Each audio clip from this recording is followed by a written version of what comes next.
three presenters and a prayer warrior that's here with them. Okay, so we have Catherine Vogelweid. It's me. That's her. She's a DMP. Louder, please. Okay, I try to get loud. Okay. She's retired as a emeritus professor from the University of Missouri College of Veterinary Medicine. Her professional career spanned many decades and included many different facets of veterinary medicine, including private, small animal practice, research, animal care, scientific research in microbiology and Whatever. None of it's important. Administration and teaching. And then we have Greg Crawford. His family has been farming for nearly 100 years in Callaway County. He joined the fight to save Missouri prime farmland from industrial scale solar 3 years ago. And Susan Burns is a retired academic advisor from MU who lives on a Century Farm in Callaway County, where citizens are facing over 10,000 acres of industrial solar. 2,300 acres will be surrounding her property on two sides. She has been fighting for solar regulations in Missouri since 2021. And they bring their prayer partner along, and I forgot what her name is. Rosemary, and she just prays as they speak. So that's an awesome thing to do. Thank you very much. Yeah. Thank you all for being here. It's really an honor to be in front of an audience tonight. I'm always very glad to come forward and talk about this. I want to give credit to Susan Burns as really the driving force behind the Mid-Missouri Landowners Alliance. And all of the wonderful things that were said about she don't apply to me, they apply to her.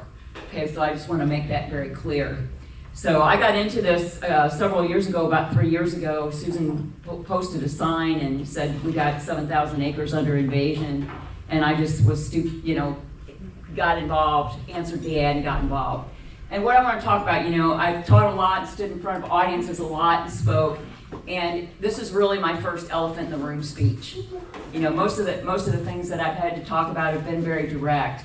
And what I mean here, we're talking about a serious problem that people, if they think about it, they become aware of it, but nobody seems to want to talk about it.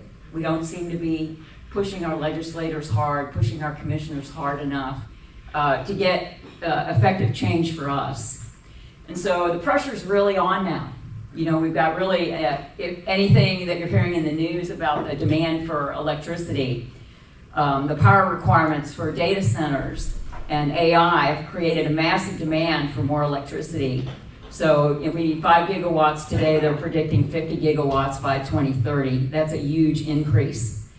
Current supply can't meet demand. There's no way. The prices for equipment, for the components of generators and transformers are skyrocketing. The cost to build new power generation is going off the charts. And with the current system that we have, if the utilities are responsible for providing all that electricity for those data centers, that's ultimately the downstream consequence of that will be a massive transfer of wealth, because the utility customers are going to be paying for that infrastructure and they're not getting that energy. The energy is going to companies that are valued in the billions of dollars. And so it's a really kind of a scary situation. And so when we want to decarbonize, I don't think there's any doubt in the scientific literature that we have increased atmospheric carbon dioxide by burning fossil fuels. The question is, how big a priority is to reduce it. That's debatable, but how can we do it? We have other choices for clean energy. Nuclear, natural gas, and the renewables, wind and solar, have all been thrown out for that. And so the pressure's really on now, as you're all seeing here. You're seeing it down here. We're seeing it in Callaway County. You're seeing it as you drive across I-70. Where is that electricity going to be generated? And where wind and solar are the proposed solution, rural America is the target. Okay, this is where it's all going to go under the current procedures. And I want to just raise this issue, make you aware of, in every government publication that I have read about the energy transition and clean energy, there is always a statement about social justice, environmental justice. One segment, one community should not have to bear more of the cost of the energy transition than any other community. And of course, what they're referencing the underrepresented and low-income areas in major metropolitan areas is what they're referring to. But what's actually happening is the rural community is almost exclusively going to carry this burden under the current system. And that's not right, okay? So what will net zero 2050 look like? Just to give you some idea, the image over here is, what the wind and solar coming across the United States will look like. This image is the farmland, acres and farmland in the United States. And so can you appreciate that where this energy is concentrated is the area where we're currently growing our food? So, what you're seeing here in the real world, what's really happening, that is the plan, okay? And so I thought this was really an interesting image that I got from Jordan Meyer at the Missouri Department of Conservation. What is 2050 going to look like in Missouri? If that plan had gone all the way forward, that's what was operational probably about maybe 2022 or 2023. That's what it's going to look like in 2050. So these renewables, the wind and solar, take such a large footprint of land to go in that it's really going to consume a lot of our space. And so Susan Burns, bless her heart, last winter spent a lot of time calling all the county commissioners in Missouri and trying to figure out, we knew what was happening in Callaway County, and when we were going to the legislature, they were saying, oh, well, that's just a Callaway County problem, we're not going to worry about it over here, over there. And so she started calling, and we started to find out that there was a lot of renewable going in, and there was a lot of concern among many county commissioners about what was happening. So we could see as of 2024, we had 40 counties with renewable projects. Only 21 of those were active at the time, 148 still to be built. Almost 100,000 acres under solar panels, over 100,000 acres under wind turbines. And in Callaway County, we've already lost 9% of our cropland. Already 9% of our cropland is under lease. That's a lot. And so when we look at solar operations siting, this is just the map of Callaway County, the area where we're from. The Desert Ranger Power, that's currently being built. And 51% of that leased land is prime farmland. And in the Savion area, I live over on the Savion side, and that's where the Burns' property is. It's going to be surrounded. 84% of that land is prime farmland. This is the best farmland in Missouri that is being taken out of production. And so in Callaway County, when I go to the USDA census, we have 382 farm worker jobs. And so as this land comes out of production, those jobs are going to be gone. There isn't any farming. So that's something that the solar developers aren't going to tell you. Okay, so guidelines and applicable laws for siting solar operations. We met with the Ranger Power and Desert folks at one public meeting that they had, and I said, tell me, what are your criteria for selecting these sites? And they said, well, we've got to have a transmission line close by, because we've got to tie into it. We've got to identify a landowner who's willing to lease, and then we have to find someone who's going to purchase the power. The purchaser of the power at the Kingdom City site is Meta. So that land that is being taken out of production, that energy is not for Missouri. Okay, the energy is for Meta. So industry guidelines, if you look at the federal guidelines under NEPA, environmental law, under USDA, clearly state shouldn't be sited on prime farmland. Okay, industry publications, find me a solar industry publication that says they should site it on prime farmland. There aren't any. They exclusively say, oh, we shouldn't do that. but they're doing it. We've also met in the past year with Missouri Department of Conservation to voice our concerns with them, talk to DNR on the phone. Applicable federal laws, these impact habitat greatly. Endangered Species Act is enforced by Fish and Wildlife. The Clean Water Act is enforced by the Department of Natural Resources. But what we have to remember, what I learned in the last year talking to these agencies, is they are reactive and not proactive.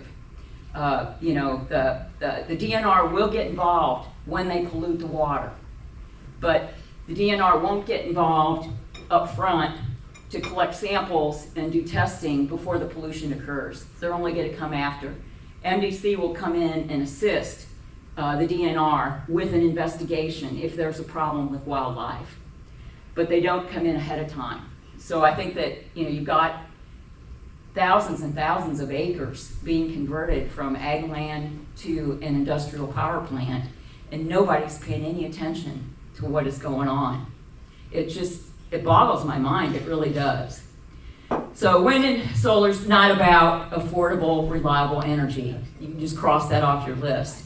This is a publication that came out in '24, and it looked at what's the price of electricity in various locations. And California leads the pack in the continental United States. They have the most expensive electricity. This RPS greater than 35 means that the state has a mandate to have at least 35% renewable energy in their portfolio. And so what we can see, states that have Democratic leadership, that have a mandate to purchase renewable energy at a 35% level, their electricity cost to their consumer is skyrocketing. And we've seen this happen also, over in Europe. Great Britain and Germany, they have run their economies off the rails by trying to pursue the renewable dream. It's just not working. So reliability, wind and solar, they're weather dependent, they're dilute, and they're only intermittent sources of power. There is no solar energy when it gets dark. It's not going to happen, okay? The higher the capacity factor is, that's a measure of efficiency of a power source, and it tells you how much of the time that power source can operate at its maximal capacity. And so what we can see from this diagram is that the bottom line, wind and solar at the bottom, solar is only 24.5%, that's its capacity factor. That means only 24.5% of the time that it is operational, it will generate the nameplate capacity of that power. So when they tell you that that's going to power 20,000 homes or 50,000 homes, it's only going to power them 24.5% of the time. So very, very inefficient choices. And so we're getting information now, there's enough out now, and it's been out for enough years that we're starting to get a good sense of really whether it will work or it won't work. And there's plenty of information now accumulating that if we over-rely on wind and solar, it destabilizes the grid. Our grid is very old. It was meant for one-way transmission of electricity from a generation source to a distribution to a customer. It was never designed for the customer to be generating power up here and to feed that back up into the grid. It just isn't going to work, without massive overhaul of the grid. And we've seen blackout, Spain and Portugal had a huge blackout. It was it was the entire Iberian Peninsula that blacked out. So, the writing's on the wall for our country if we continue to go down this disastrous path. It'll be no different here. So what it's really about, it's about money. And, there's my little carpetbagger. So what we saw under the Biden administration was the Inflation Reduction Act, and the government handed over $257 billion in subsidies to develop wind and solar, to develop those two renewables. There was an investment tax credit, which just flat out paid 30% of the construction cost. There was a production tax credit. Most of the wind operations chose that path. They could get 2.6 cents per kilowatt hour that they were producing. This is your federal tax money that's funding this. And then there were adders if they put it, for employment metrics, if they use labor, certain labor and other things that they could do, they could get that percentage even higher. And so really, if we want to know who's really benefiting, you do the only thing that you have to do is just follow the money. And that's going to tell you, what the issue really is. So I just put this in here, some information I found that the cropland cash rent value in Missouri, this is data that's probably a year or two old now, it's about $156 an acre to lease it to be farmed. The solar lease rates were between $900 and $1,500 an acre. And so you can see, the incentive for the land, for the farmer to lease the land, they can make far more money leasing the land than they can make farming it. However, just be advised that the federal subsidy to the solar developer is over $2,000 per acre. So while you might feel they're being quite generous to give you $900, they're getting $2,200. So keep that in mind. And then where's the money going? This is information that came out. Robert Bryce does a great job of publishing information and tracking it. And so, as of 2024, Shell, which is, Savion is the company that comes out of Shell, they had collected $2 billion in subsidies and $5 million in loans and guarantees. Invenergy, Grain Belt Express, we've been fighting all the way going across Missouri. They've already collected over $581 million. NextEra, one of the largest energy producers in the country, big company, they've collected over $3 billion. And Mid-America, Energy Berkshire also over $1 billion. So the total subsidy in loans for winds and solar, this was before President Trump took office. It was over $46 billion. And notice that about a third of that money went overseas. So it's going to companies that are not based in the United States. So a lot of federal tax money, just went away. So Trump made changes. He came in right away in 2025, and he repealed his One Big Beautiful Bill Act, repealed the investment tax credit and then the production tax credit, with some exceptions. To qualify now, the project has to start construction by July 2026 and be operational by the end of 2027. And that's why you're seeing the massive build out now. Because if they can get that stuff in the ground within the next year, they are grandfathered into the subsidies. And so, I think if they can find the equipment, if they can purchase it, they're going to try to get it in. We're seeing that all over. So one thing, I would have to say that they have good PR people. It's a very carefully crafted image and a brilliant PR campaign. This is a screenshot I took from the Show Me State Solar Project, which is the one that's being built in Kingdom City, pardon me. And they say, the leasing landowner is going to get a reliable income stream. It's going to create lots of jobs. We're going to get lots of tax revenue. We have new community partners coming in. It's safe. No adjacent property impact. The not in my backyard folks, they don't know what they're talking about. They don't have any concerns. So it's a win-win for everybody, right? Who would object? This is what they really look like. Doesn't look like a field of flowers with some solar panels in it. You can see, this was a non-leasing landowner up here, and he's got it, just probably within 100 feet of his home. Thousands of acres of it. And we can see here they're underwater. This is what they really look like. It's quite a bit different than the image that they're projecting as an industry. I also looked at what are their your solar farm insurance claims. I look at their insurance data, publications to see what kind of things are they having issues with. This losses by count, this is the number of insurance claims or the percentage of insurance claims they had. And then the dark blue line is the dollar amount.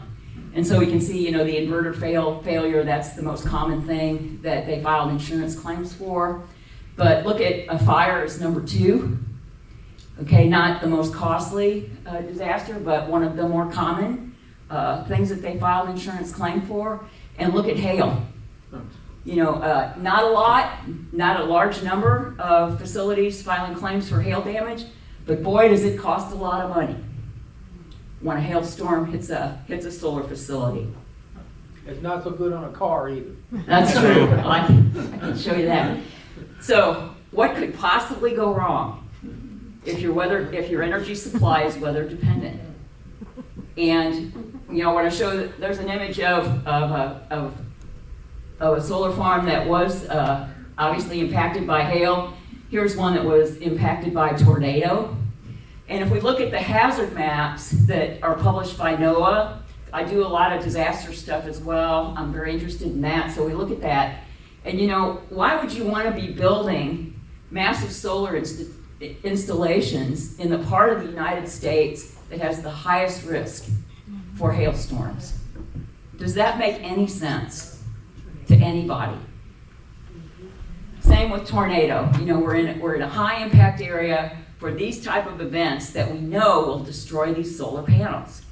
And so this is my hand in 2023. In about a minute and a half, we saw our property sustain $60,000 in damage. It took about a minute. If you know if the solar panels were in place that day at the place where Savian was going to put them, the whole thing would have been taken out. And we've replaced 2 roofs in 20 years since I've been there. So we have hail, significant hail. About every decade we have a big storm. Well, my question is, what's the repair timeline on that? And where do we get our electricity from when we're waiting? Because if you're depending on that for your electricity, and it's going to be offline for 6 or 7 months, what are you going to do? It just doesn't make any sense.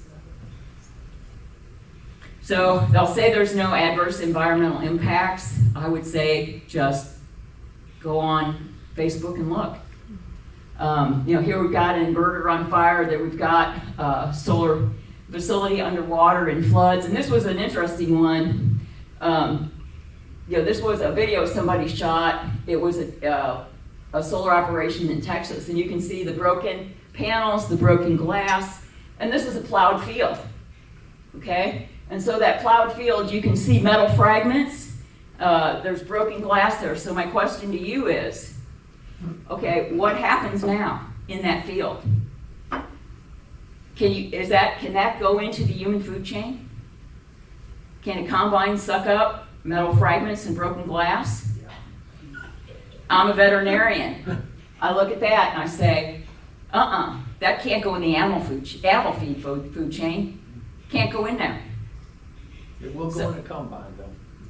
It'll go in the combine, but it probably won't do it much It good. won't go out. So my point is, when we talk about setback distances, and the non-leasing landowners want a buffer between those solar panels and their land. You know, this guy is a non-leasing landowner. If he's a non-leasing landowner, he's just been taken out. And he didn't do a darn thing, and he's not getting the $3,000 a month lease payment. So we have to start thinking about you know, our neighbors and what's going to happen for them. Okay, so industry claim, read any of their sites. Rigorous environmental review, rigorous review for cultural resource. You know, analyses to ensure proper siting. Well, you can find examples throughout of water pollution is a big thing with these. You know, if they're going in your area now, I would be really watching for runoff and pollution of water, because that's a common problem that they have. And if they do, then I'd call the DNR and ask them to start looking at it. So we've got a lot of Clean Water Act violations, significant fines from that. Siting concerns, you know, I've got 3 examples here which I think are pretty good.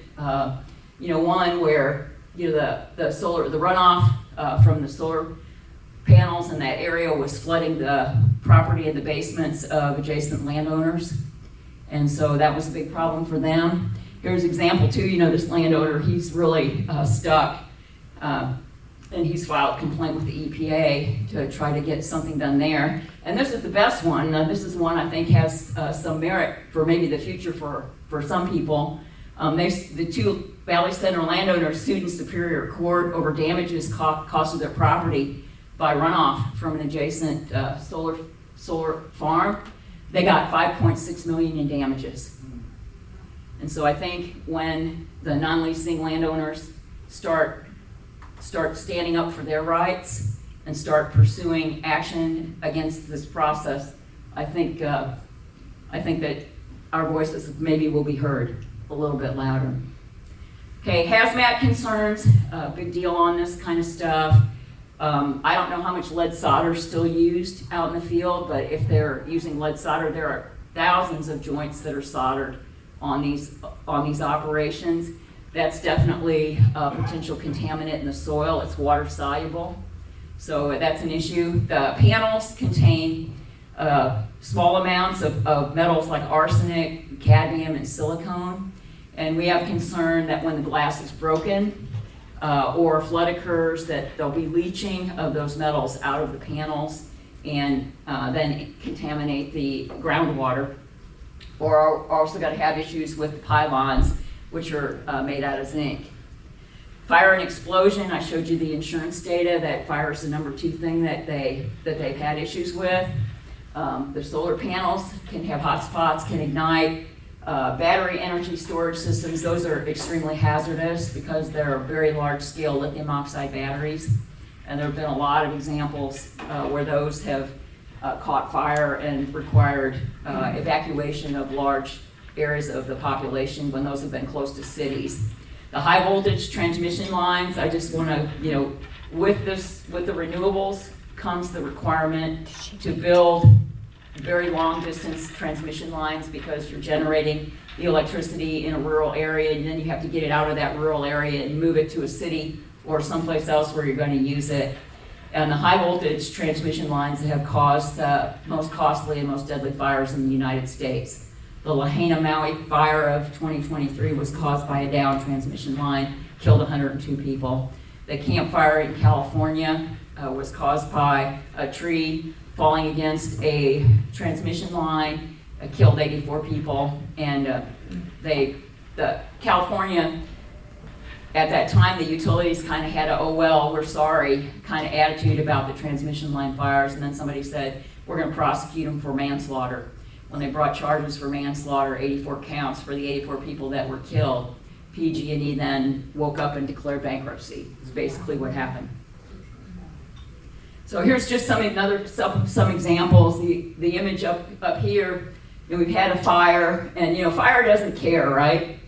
The fire could be initiated in the solar field and then spread to adjacent property, but it's equally likely that a brush fire or something that starts outside will move into the solar facility and cause a problem there. These three are an example. It's from the same case, and I just want to show you, this, the chain link fence isn't going to stop a fire. So the fire just went right through that fence, and here it looks like it melted the privacy fence that was probably put up so that people wouldn't have to look at the solar. And then here it is, it's gone through the fence, it's in their yard, it's gone up to their house. And so, the solar industry folks tell you that doesn't happen. All you have to do is get online and look, and you'll see it's happening quite a lot. So environmental impacts of this technology, habitat loss, foraging and nesting, opportunities disrupted. There's a heat island effect. We see a temperature increase of about 40 degrees. This has now been reported in about 2 or 3 different studies. It's 40 degrees hotter around on a hot day around a solar field than it is, further out. And so, what is that going to do to the non-leasing landowner who's 50 feet across the road? And now the temperature on a day when it's 90 in Missouri, it's now 120 or 130. So how does that impact them? Bird mortality has been a big concern, both with the wind and with the solar. There's a lake effect hypothesis where these birds that are flying high, especially at night, see the reflection of light on the panel and they think it's water.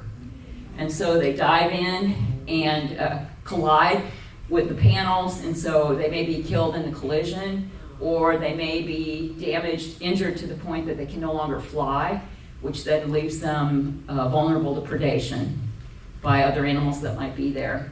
the solar tower thing, we're probably moved away from that technology. So one thing I do want to mention too is property devaluation, and a couple things. It's considered a detrimental condition by the real estate industry now. And there was a study done by Mary McClintock in 2022 where she found 6 to 30% loss in value. And the greatest loss in value is when, for the residents, is when the solar operation is visible from the road. And I want to explain this diagram to you because I think it shows it pretty well. This was based on over 1 million observations of real estate transactions in 6 states. So it's a big data set, okay? So looking across it. And what we see, if you look on the side over here, before the solar was built, it's going back in years. And you can see that the value of the properties kind of fluctuates up and down, but stays pretty close to that baseline. And then when you look at when the solar was built, where that little red arrow is, and you look out here now, properties that were a half a mile from the solar installation, look at the downward trend, that's the blue line. That's how much property value they lost. If you were a mile, that's the red line. And then 2 miles is the brown line. So you can see over the 6 years, and this is going out years, so even 6 years after that solar facility was bought, those particular residences are not worth the money they were worth before it was built. And I think we have huge data sets now that confirm the fact that when these go into a neighborhood, the non-leasing residents within a couple miles of that operation take a huge financial hit. So solar gains, what are we getting here? Some landowners get increased income. A handful will get a lot of money. There'll be a lot of temporary jobs. You'll have a couple hundred people coming in from outside the area to build it. Very few permanent jobs, only a handful after. The county will get industrial property tax revenue if they work that correctly, and there'll be tax revenue for schools and infrastructure. But what are we losing?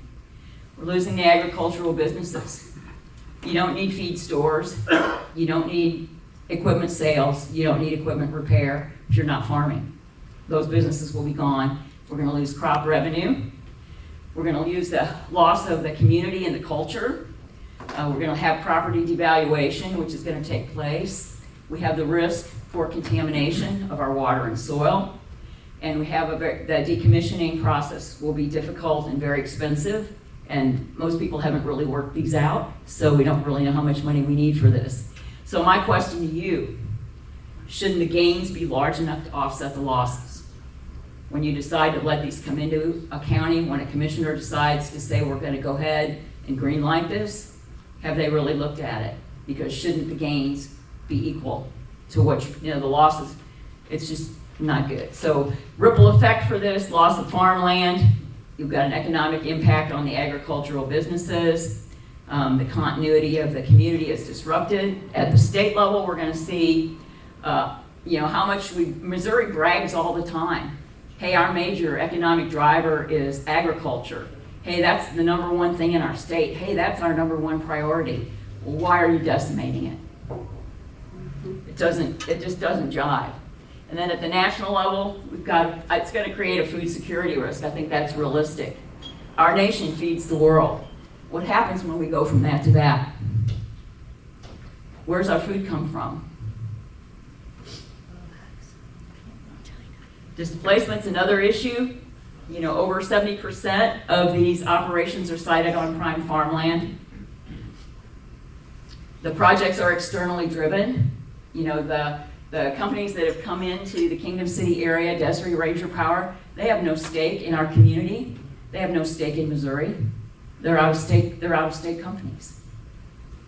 And so, they'll do their work and they'll leave. And then we have to live with it. So the non-resident leasing owners, what we have found, there was a study that was done several years ago. It was an interesting paper because it was done maybe 5-6 years ago. They looked at, different social aspects of this process. And what they determined was, I think it was around between 20 and 30% of the individuals who agreed to lease their land did not live there anymore. And I think Susan And one night, we were just kind of going through the names, and I think we could probably come up with something I think that's pretty similar for Callaway too. I think a lot of the individuals who are getting the money for the leases do not live on the land any longer. So they don't have to live with the consequences of what's happening. They can walk away. And so loss of rural identity, land is legacy. This is something that, I relocated to Callaway County after living in Indianapolis for a long time. And so it wasn't until I worked with people like Susan and Greg that I really started to understand this. Their land is legacy. Their families have been on that land for over 100 years. It means more. It's not a piece of property to them. It means a lot more than that. And so stewardship values are challenged. Social cohesion breaks down definitely. This definitely will polarize a community, polarize people against each other. It shifts the dynamics in the community. Now we've got new stakeholder groups coming in. We've got developers, we've got consultants, maybe state agencies coming in. So we've got new players in the community that we haven't had before. And the leasers really become, they're kind of quasi-energy entrepreneurs at this point. So that's all going to be new for them. So what's the ripple effect of not having consistent electricity? At the county level, we're going to have power outages, communication failures, business disruption, complaints, a lot of complaints. Commissioners think they've got it bad in Callaway now. Wait till the power starts going out. The state level, we can have grid failure, rolling blackouts, loss of public services. And at the national level, it's an energy security risk. What happens in our country? When the grid goes down, it isn't like you can flip a switch and turn it back on. To reset the grid and bring it back up, we have an individual that helps us that actually he's a boots on the ground in this business. It'll take maybe 4 or 5 days. And so when you take St. Louis or Kansas City and cut the power for 5 days, people are not going to be happy. It's going to be really interesting. So I want to conclude my part now with just another quote about environmental justice. And it's that, we don't inherit the earth from our ancestors, we borrow it from our children. And so with that, I'm going to turn it over to Greg and let him talk about the economics a little bit.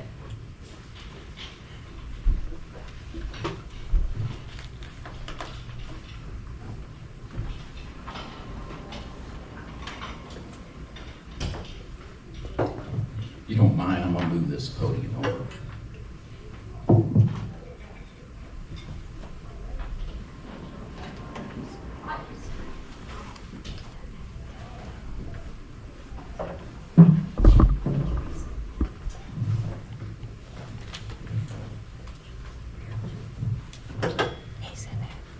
Good evening. Thank you for letting us come down here and kind of share our experience with industrial scale solar. Again, I am Greg Crawford, and my family has been farming for 4 generations, spanning over 100 years. I'm here tonight because I'm deeply concerned about how large-scale industrial solar projects will affect our farms, our rural communities, and our future generations. You have to understand, I'll speak as come from a farmer's background, and our community these solar companies come in with a cloak of secrecy. And when they do that, you won't know anything about it unless somebody lets the worm out of the bucket, because they don't want the community to know about it. So we found out about it after almost 4 years that they've been forming these lease contracts with our neighbors. And these industrial scale solars are targeting some of the most productive farmland in our counties. The 30 to 40-year leases would effectively remove that prime farmland from production for the next decades. What has been cropland and pastures will soon be transformed to massive utility-scale solar power plants covering thousands of acres and permanently altering the rural landscape. To understand the scale of this impact, let's look at some of the numbers. Currently, row crop farming generates approximately $1 million per 1,000 acres annually. If you apply similar market forces that have occurred over the last 20 years, over to the next 20 years, the future economic loss could rise to $2 to $3 million per 1,000 acres annually. Within 10-mile radius of our family farm, there's roughly 10,000 acres that are being targeted for solar development. That means Callaway County will be losing $10 million annually from revenue today, and $20 to $30 million per year in the coming decades. The loss will ripple through every part of our rural economy. It will result in fewer agricultural jobs and businesses due to less seed sales, equipment sales, repair and part sales, chemical, fertilizer sales. We have a small co-op that's a few miles from our family farm. That co-op will not survive if the 10,000 acres is put in solar panels.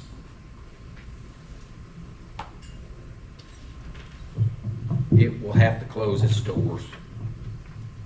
The reduced corn and soybean supply will impact ethanol and biodiesel processing plants and livestock producers.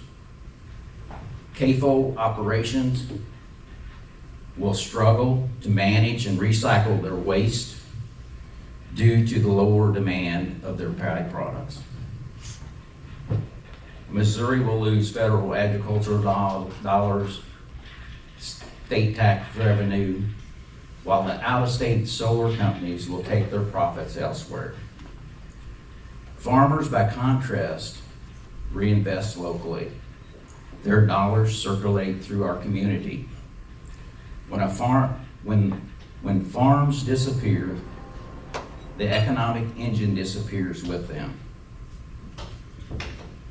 A clear example of what happens when productive farmland is taken out of use can be seen in the small rural communities north of Highway 36 in North Missouri after the CRP program was implemented in 1985. And I don't know how many participated in the CRP program in this area, but in north part of the state, a lot of farms were taken out of production because of CRP. When those large amounts of farms and ground was taken out of production, local jobs disappeared. Businesses closed their doors. Because there was no more farm-generated revenue through those communities, it had came to a halt. Many of those small towns are just skeletons. They're lucky to have a gas station at those small towns today. And they'll never recover. The people left because they couldn't find jobs and employment.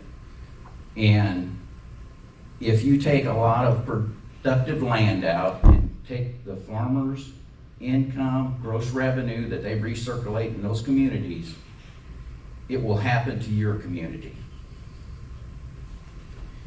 The long-term economic fallout could be severe. I don't know how many farmers there is out here, but cash rent prices are going to go up because there's less farmland available. It's already hard to make profit the way the cash rent is today, and you remove farmland, and the landowners who have the land see what they're getting paid from the solar projects which in our area is $1,400 per acre. And that's for 30 to 40 years. So we're getting, you know, they said 156, ours is a little higher than that, what the current land goes, depending on the type of land it is. But those, you can expect it to go up.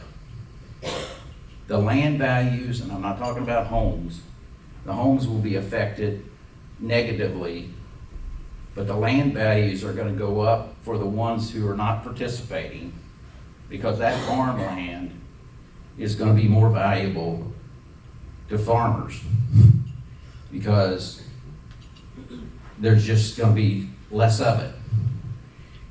And it's gonna be harder for the young or the beginning farmer to get started. And for me, this is about the next generation. And continue that next generation of farmers. Is there gonna be farmland out there for them to work and make a living on?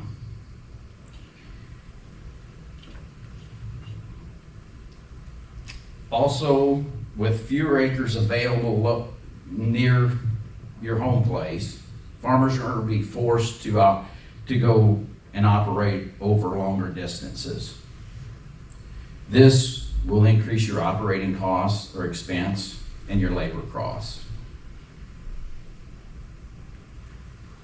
As local ag suppliers close, competition decreases, and that means higher input costs for everyone still farming. Because you're not gonna have as much competition out there, so we all know as farmers, when there's less, example, equipment dealers, where you only, in our area, you just got a few owners of equipment, things just automatically is driven up. The cost of that is driven up, and your expense is driven up.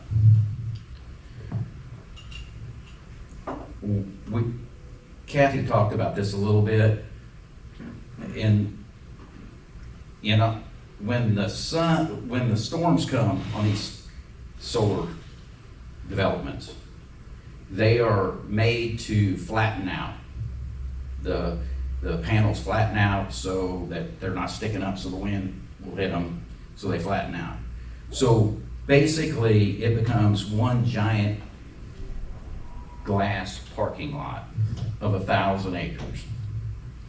And if you've all been in town where there's a big parking lot and you've seen the rain come, and these are gonna flatten out during the rain, and you've seen the water run off, it's concentrated and it's gonna run on adjacent property owners' land. And you're gonna create watershed issues and erosion issues. During the construction process, they use heavy equipment that leads to severe soil compaction. The topsoil is removed and graded. Soil construction is compromised. They've removed drainage tiles, and terraces are removed that were put in there for soil erosion prevention. There's also the hazard material leaching in the ground if the panels are compromised. One of my biggest fears is the potential use of the eminent domain for transmission lines. Right now, there's no law preventing this from happening. These transmission lines with their large bases impact the value of farms because it's more costly to build irrigation pivots. Also, there's a loss of productive land. The use of airplanes and helicopters that top dress fertilizer, insecticides, herbicides, and fungicides are essential in today's farming. This option is not possible due to safety concerns of these lines. And consider this, if my neighbor leases their land for solar and reaps large financial rewards, should I lose productive acreage or forced to build a transmission line across my property because of that decision. To me, it's not fair. It's like building a boat dock on dry land and then forcing the neighbor landowners to dig a canal so the boat can get to water.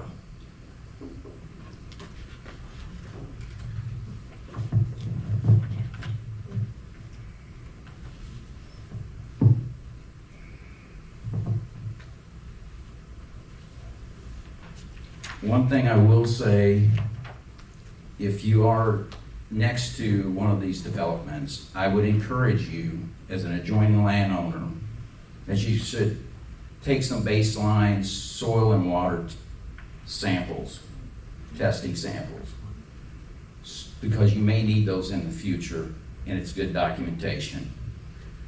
My closing thoughts: farming is just not an occupation. It's a legacy and the foundation of our rural communities. Once our farmland is converted to industrial use, we can't simply get it back. We must ensure the progress does not come at a cost of our heritage, our livelihood, and our children's future. Thank you. I'll turn it over to Susan.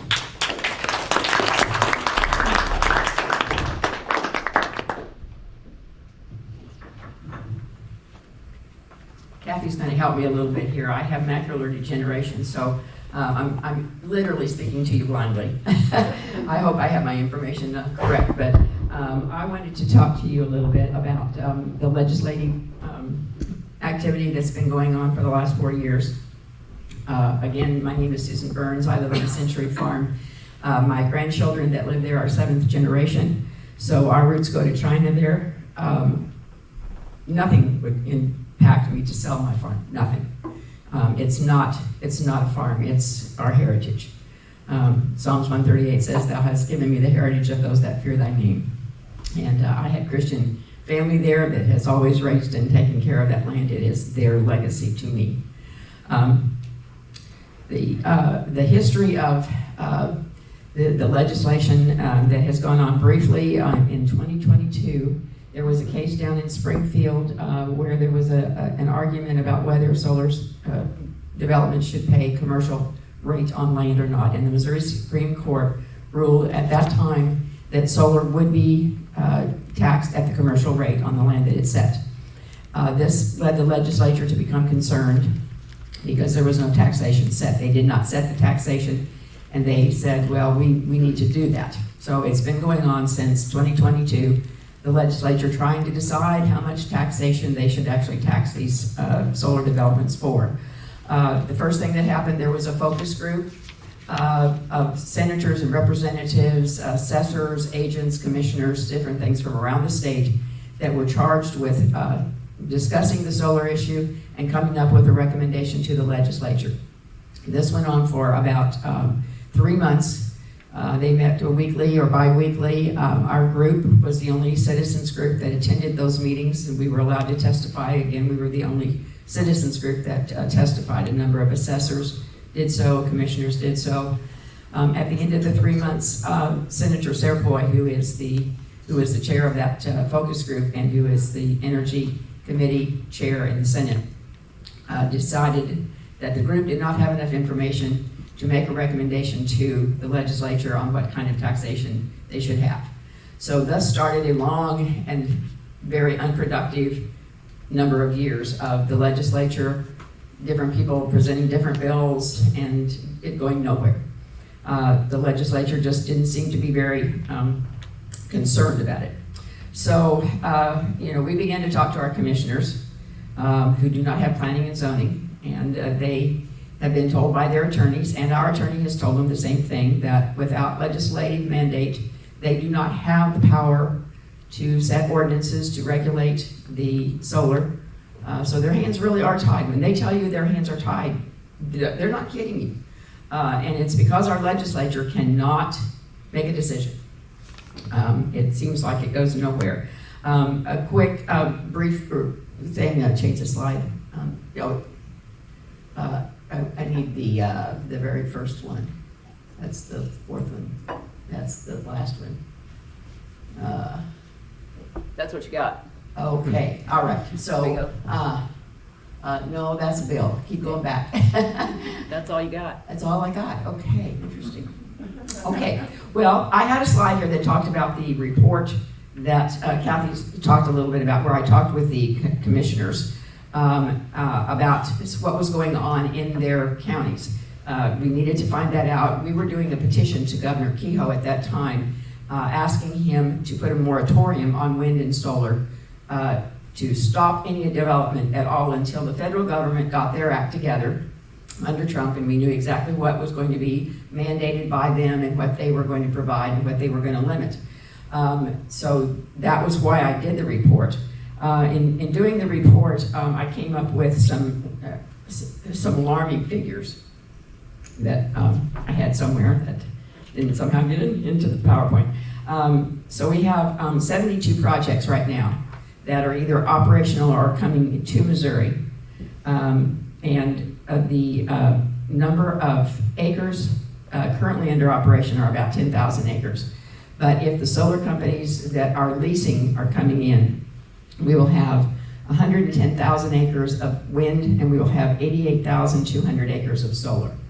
Altogether, that makes about 207,000 acres of farmland that's going to disappear. We believe it will disappear in the next year because of the big beautiful bill and the way that the subsidies are arranged for people that can still get them if they start right away. And so our commissioners are going to be beset by the leased land that they're now going to try to develop very quickly and at least get started.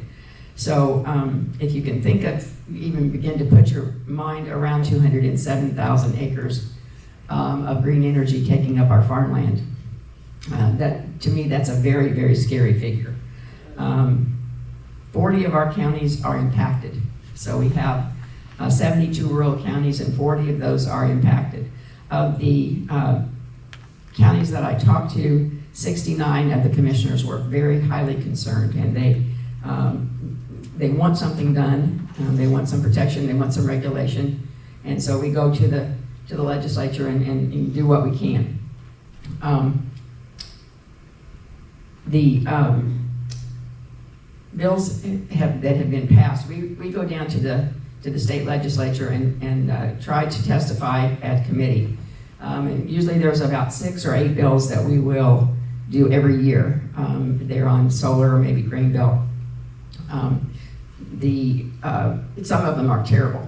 Trent last year in 2025 put forth a taxation rate of $500 per megawatt.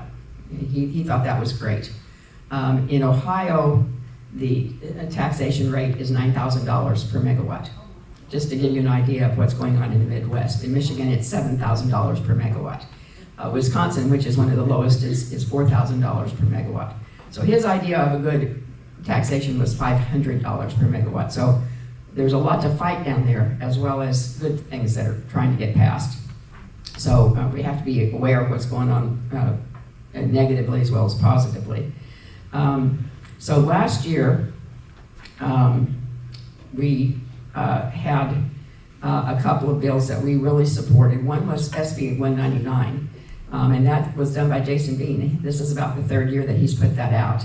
And and we appreciate him doing that. That bill was actually started by Representative Hafner, who is a House representative who is no longer with the House. But then Bean picked it up, and he has presented it. And this is very dear to me because there's a law on the books that nobody knows about. Well, not everybody knows about it. You don't know about it, but you're going to.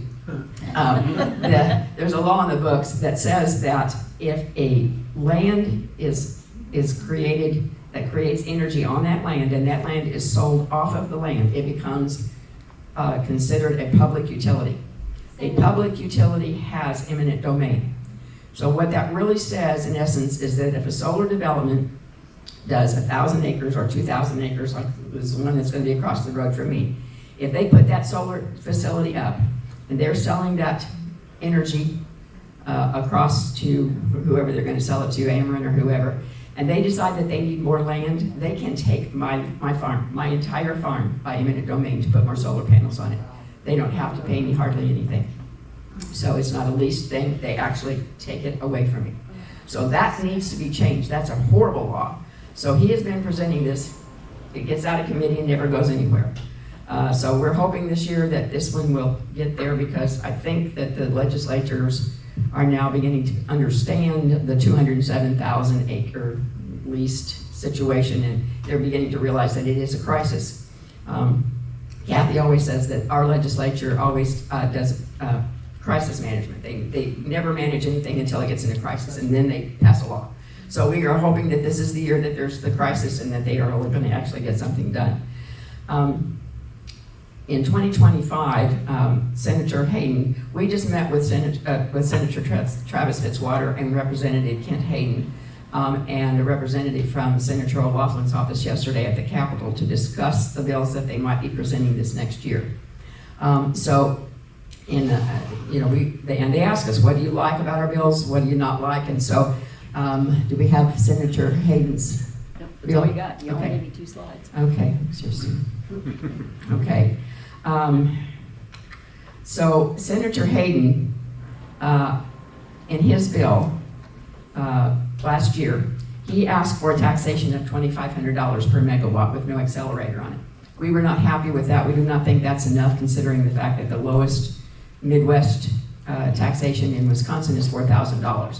So we felt like that $2,500 per megawatt was saying to every solar developer, hey, come on in, we want you here. So we told him we didn't like that amount at all. Also, he had a 500-foot setback from residences, churches, and schools, and we do not believe that that is sufficient at all for safety, health, and health purposes for soil and erosion situations that could come up. We believe that a 1,000-foot setback is a minimum amount that we need to be working toward.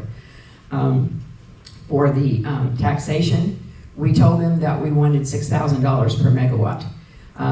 They asked us, is that your bottom line? And we said, no, that's our beginning negotiation point, because they're always going to try to work you down some. The Missouri Association of Commissioners last year and this year did recommend $6,000 per megawatt. Again, I believe they understood that that was a starting point, that they didn't really think that we could get that, but that would be a part. Maybe once it was negotiated down, maybe we would end up around 4,000, 4,500. And that would be decent. At least it would be equal with the lowest Midwest state besides us, but not lower. So those are two of the things that we wanted. Also in his bill, he required that the solar panels and the electrical arrays would be counted as real property. There was a big argument. The solar developers say that the panels and the arrays should be counted as personal property because they can remove them. And so they think that the pilings ought to be the only thing that is considered real property. We disagree with that, and Representative Hayden did put that in his bill. And this bill did get out of committee last year, but it didn't get to the floor. He also put in there that land used for solar would be assessed at the commercial value, which is what the Supreme Court ruled. He said it did not exempt utilities from paying the property tax. So Ameren, which owns about 60% of the solar that's in mid-Missouri right now, would pay the same tax as the individual solar developers. We think that's fair. One of the things that our commissioners especially asked for, and I've heard other commissioners say this also, is that he put a part in his bill that gave commissioners the power to opt in to a limitation of the amount of solar panels that can be put in their county. He started out with 4% of cropland. By the time it got through committee, it was cut down to 2% of tillable land. So that is reasonable. We can live with that, but I think they're going to start with 4% this year. They told me they would start with that and hope that when they try to negotiate down. So that would limit one county from being covered with solar while the next county has nothing. So it would spread it out at least a little bit, and it would give our commissioners the power to stop solar from coming in back to back and just covering us. So that has been requested. The solar shall obtain easement property rights and transmission prior to beginning construction. That's important because otherwise they can continue to expand while they're beginning to build. And so this gives us an idea of what the finished product's going to look like before it gets started, and that's what everybody needs. They did put the eminent domain piece in in Representative Hayden's bill, just like Senator Bean had, and we're hoping that he'll leave that in. We think that's no matter how many times we introduce that bill, we've just got to get that piece through to protect the adjoining landowners from eminent domain seizure. Then Senator Fitzwater has been, his bill's much more simple. In the Senate, he's filed this 3 years in a row, and he has a commissioner piece in his that we really, really want to get in. It gives the commissioners the power to permit, to regulate, and to say no to solar at their discretion. We feel that we have more power at the local level. The closer we can get to the decision makers, the more power we have. My vote in Callaway County is more powerful than my vote in the state. And my vote in the state is more powerful than my vote in the United States. So we want our commissioners to have that power, and we want to be able to work with our commissioners on that. So he doesn't think he can get it through the legislature. We're still asking him to put it in. We don't know where that's going to go. That's kind of up in the air right now. But he did put in 1,000-foot setbacks, and he will actually craft a bill. We hope that will be very close to Senator Hayden, so they'll have sister bills going through both houses at the same time. We think that will be helpful.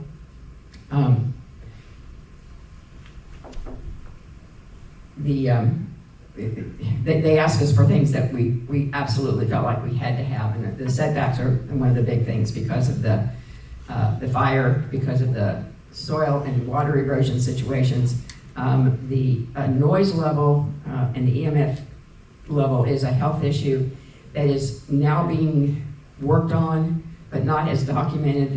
The turbine syndrome is very well known now. Johns Hopkins, Mayo Clinic, a bunch of people have done studies on the flicker and the noise and the vibration from the turbines, and it is now recognized as a real illness. And people get migraine headaches and nausea and all kinds of things from these turbines. We are learning now that the solar panels are doing some of the same kinds of things. We've heard testimony of a family whose little boy was he was fine, and as soon as the solar panels were operational within 300 feet of him, he became nauseated and he can't live at home anymore because he can't live near the solar panels. Tendinitis cases are coming up everywhere. And so they're beginning to try to document these things. And so the 1,000-foot setback would help with the noise, would help with the EMF, would help with the fire breaks. So many things that we need a big setback for. Fire Trace, which is a big fire research area, recommends 2,500 feet setbacks. So we feel like we're being very reasonable by asking for 1,000 foot. We are hopeful. They said they would send us a draft of this document. It will be filed. Their bills will be filed December the 1st. So you can go on to the Senate and the House website and look at those bills after December 1st. Senator Fitzwater said this will be one of the top 3 bills that I try to get passed this year.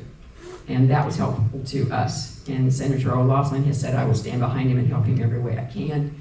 That is helpful to us.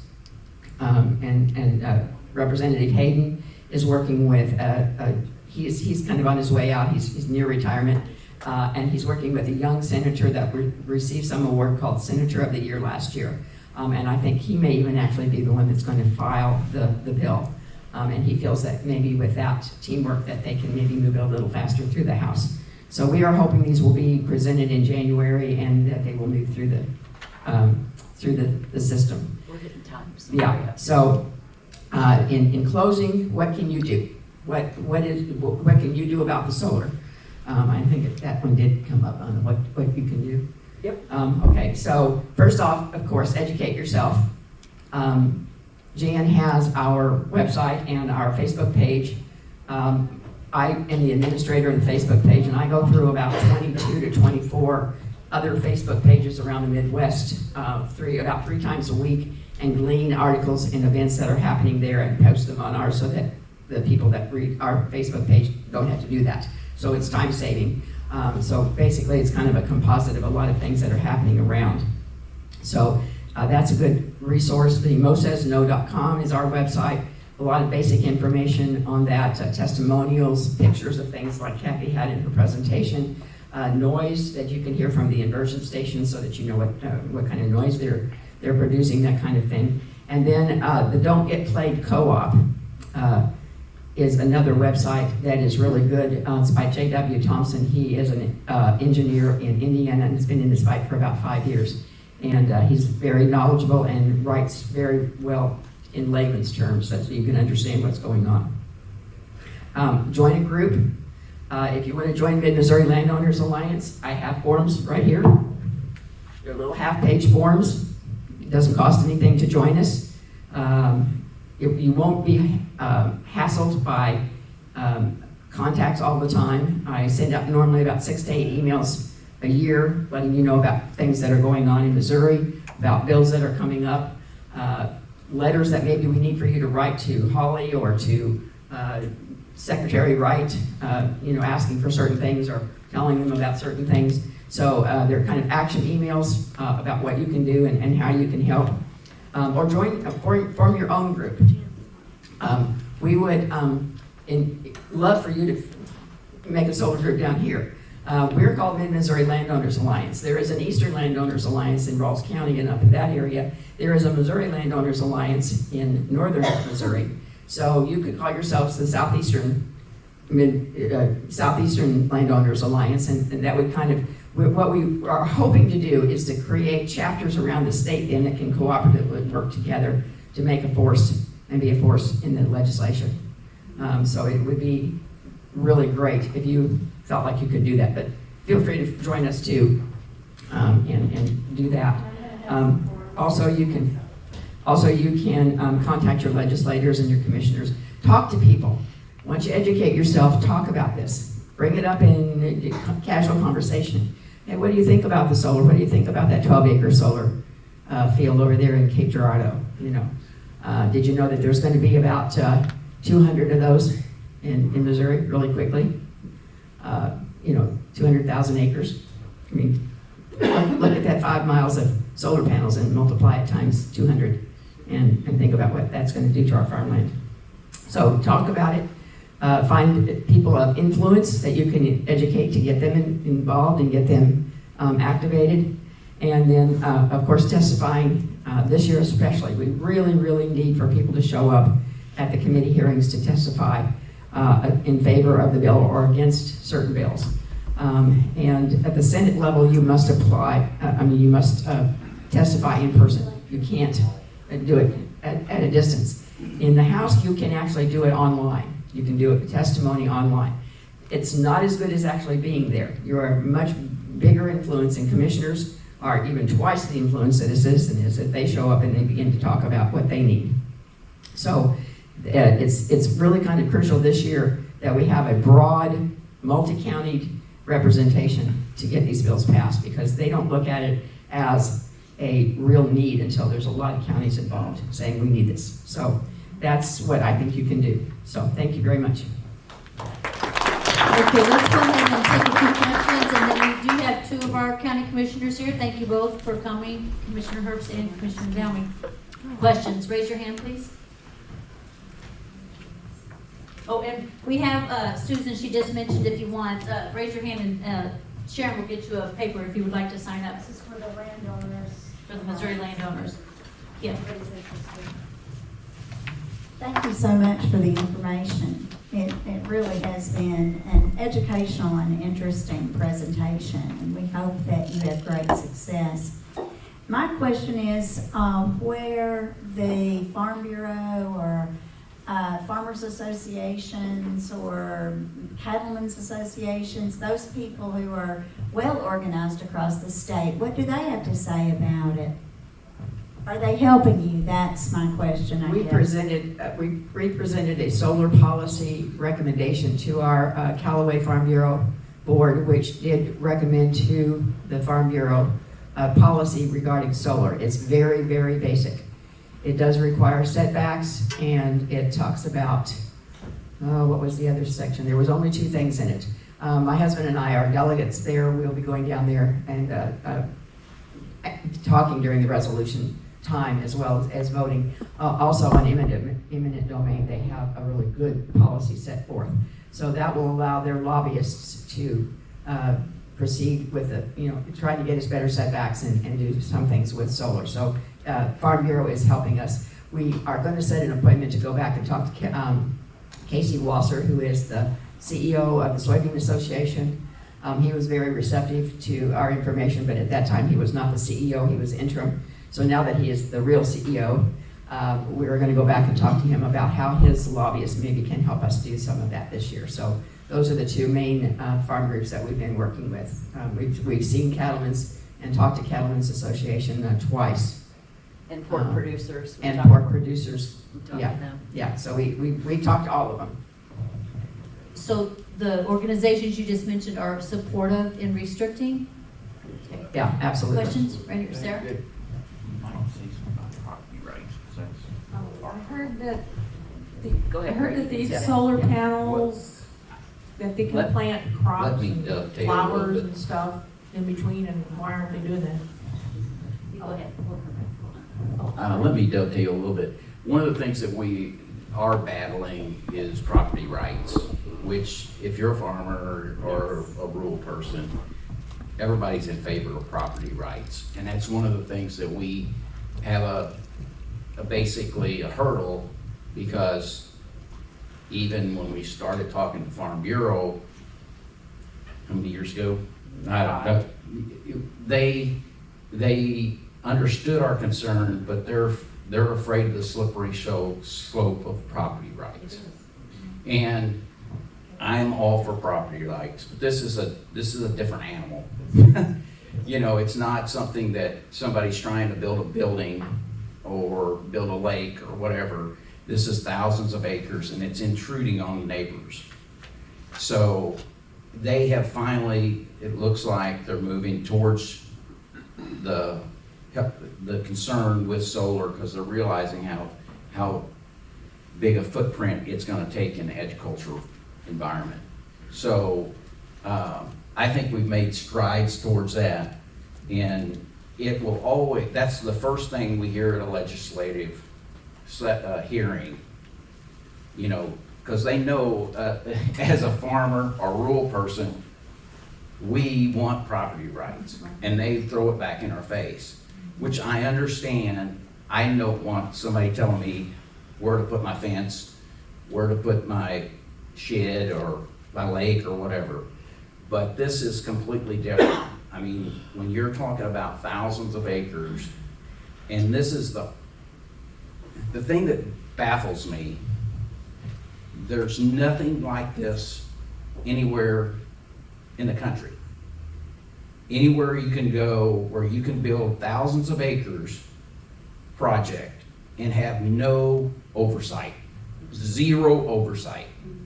If I went and tried to build a 100-acre parking lot, I'd have the federal government there, I'd have state government there, probably county government there, wanting to permits, all that. There is 0 things for solar or wind, and there's no other energy. You try to go do a coal plant, try to do a gas plant, or even hydrogen, or anything other than solar and wind. They get a pass. They don't do any environmental studies, they don't do any economic studies, they don't do any studies within the community. So that's why this animal is different than anything we've faced before. All right, we have another question here. Okay, I heard that these solar panel areas are supposed to be like a place to plant crops and flowers and whatnot, and I don't see it happening yet. Yeah, it's interesting because you'll see that the buzzword right now, there's a concept of agrivoltaics, which we will put solar in an area and we'll also do something agricultural. And so what we've seen, a couple of examples that have done is they've had solar panels installed and then they'll run sheep on that land. Okay, how many people ate lamb this week? How many people, so from my perspective, it's just a wish list. You can't, I actually did an artificial intelligence query about this. And I asked about, it gave me the whole thing. It spits back what the industry says because that's the volume of information that's out there. It's just capturing the information that's out there and giving it to me. And then I questioned it about, well, how do you justify this economically based on the consumption of mutton and lamb in the United States? And it's like, well, you can't. That's a niche. It's a niche business. It's not the beef and the pork and what we normally see every day. And if you think about getting equipment into farm, how long are you? The more you have to space the rows and the more you have to do with the panels, the amount of energy that they can generate is based on the density of the panels and the number of panels in that space. And when you try to put agriculture in there, now you're making a wide distance, so all of a sudden they're not generating much energy. So their ability to be profitable goes way down, and it's just not practical. Okay, we're gonna hear from, sorry. I wanted to say something about the bees. That's the big thing. They're going to put pollinators there, and the bees are going to come. There was a Swedish team that did a study on bees and how they reacted around solar panels, and they learned that the bees, the EMF rays that affect the bees, and when they get there, they can't find their way back to their hives. Also, they kind of go crazy and they sting and then they die.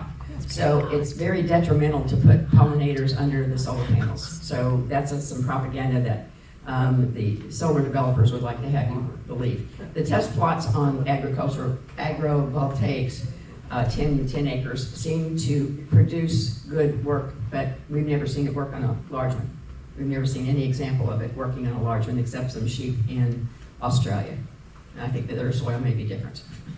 All right, we have 6 minutes, and then we're gonna listen to Stephen Downing. Please go on. Oh, sure. So, I'm one of the county commissioners, but thanks for coming down. So, some food for thought. Anybody know when the first solar panel was developed? Anybody have any idea? No. 80s, I hear 80s. Actually, the first solar panels were developed about 6,000 years ago, on day 3 in Genesis chapter 1. That's a fact. Okay, that is an absolute fact. So, plants require sunlight, right? Yes. Photosynthesis, symbiotic relationship between plants and animals. It's almost like somebody designed it. Yeah. Go figure. Yeah, go figure. So, the point is, if you got solar panels soaking up sunlight, plants are not going to do very well. Exactly. I mean, I'm not a rocket scientist, I'm an animal scientist. My wife's a veterinarian. So I'm not a rocket scientist, but I can tell you, I'm really good at raising cows and raising grass, and I can tell you that without sunlight, they're not going to do well. I don't have to be a rocket scientist to tell you that. So that's just one thing. Little humor, but somebody asked you when the first solar panel was developed, 6,000 years ago, Genesis chapter 1 on day 3. That's the answer to that question. So other thoughts. You said something earlier about local control being extremely important. I've only been an elected official for, 8 months, Charlie?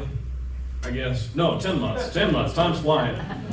So prior to that, I was a livestock specialist with MFA. I ran you guys' area. Actually went up to Bowling Green, across to Moberly, and back down to Piggott, Arkansas. So I actually have video of the panels going in Audrain County. Dr. Hayden, I've known Dr. Hayden for a long time as I worked with MFA. So great guy. And the reason he couldn't get that bill to the floor is because he didn't vote for John Patterson for Speaker of the House, and so Patterson wouldn't take it up. In case you were wondering the history of that, that's the history of that. But local control, one thing I realized in a very short time as a commissioner is that your commissioners across the state are very, very responsive to the constituents. Absolutely guarantee you that. They're very conscientious. Most of us are rural. There's really only 3 blue counties in Missouri. 114 counties in Missouri, right, Charlie? Yep. 111 of them are red. Okay? But the question is, where's the real problem? How do you defeat solar long-term? This is a long-term, we can have legislation. I'm on the Ag Committee. We're proposing some of the same stuff you guys are talking about, bigger setbacks, better tax rate, all that kind of stuff. But ultimately, how do you defeat this stuff? You gotta make it uneconomical. You gotta beat them. You gotta see into the future. You gotta have a better long game. One of the other things I did was coach basketball. You cannot win you can't win any sporting event by playing defense the whole time. You gotta be on offense. And so I will tell you that there are some of us in the counties, Association of Counties, Association of Commissioners, we're working on thinking ahead what energy sources are likely to look like 5-10 years from now. AI, you mentioned AI. How are things gonna change? And what's actually the next threat gonna be? Because honestly, I think with Brooke Rollins, our new Secretary of Ag, I think some of this stuff's gonna get shut down even before. I hope so. I hope she can pull that off. So what's the next threat gonna be? What's the real challenge in Missouri? Data centers is coming up down the pipeline. Transmission lines. So will modular nuclear make transmission lines irrelevant? Yep, I think so. yes it will. What about beaming energy from outer space? Probably so. Is that technology on the horizon? Yep. Probably so. I'm throwing some stuff out there for you to think about, because I don't think we have all the answers, but let's not spend too much time playing defense. I think we need to be on offense, yeah. Hey, I had a suggestion that I offered to the legislature just last week, which they resoundingly rejected. However, I've looked at the blighted land in the major metropolitan areas. And St. Louis has a database. They've got it's public information. And if you look at the areas, the vacant lots and abandoned houses, they're all clustered in a certain area of the city. And my thought was, can we dilute some of can we take some of the pressure off of the ag land by incentivizing solar developers to go into these areas, major metropolitan areas, where the land has already been abandoned. And it's not, there's no tax revenue being generated from it. And the city of St. Louis has spent in the last 3 years over $18 million dealing with, delinquent tax stuff and buildings that have to be knocked down because they're not structurally sound. What if they took that $18 million and said, we'll clear some sites and we'll let solar development come in? And, they're claiming that, that they're gonna make impact resistant, hail resistant panels. They're gonna temper the glass and make it harder. How much harder could it be to make it bulletproof? The big objection to going into major urban areas, well, we can't deal with the crime. And I said, well, just make the darn things bulletproof and you will be good to go. And you're gonna make them hail resistant, so you're almost there. Final thought, because I know you guys gotta go, but the Public Service Commission.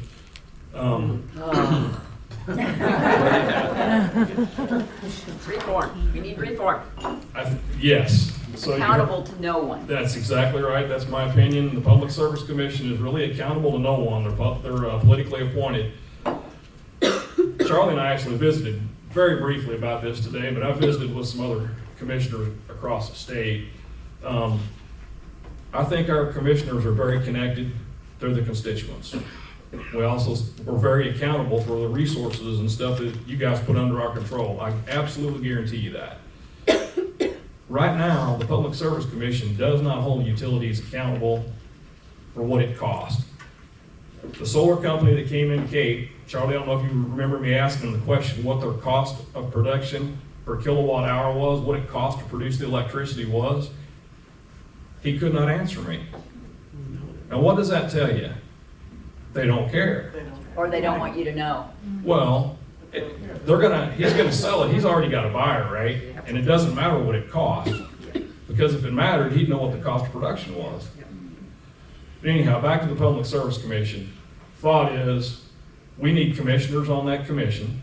We need elected representatives on that commission. There needs to be more than 3.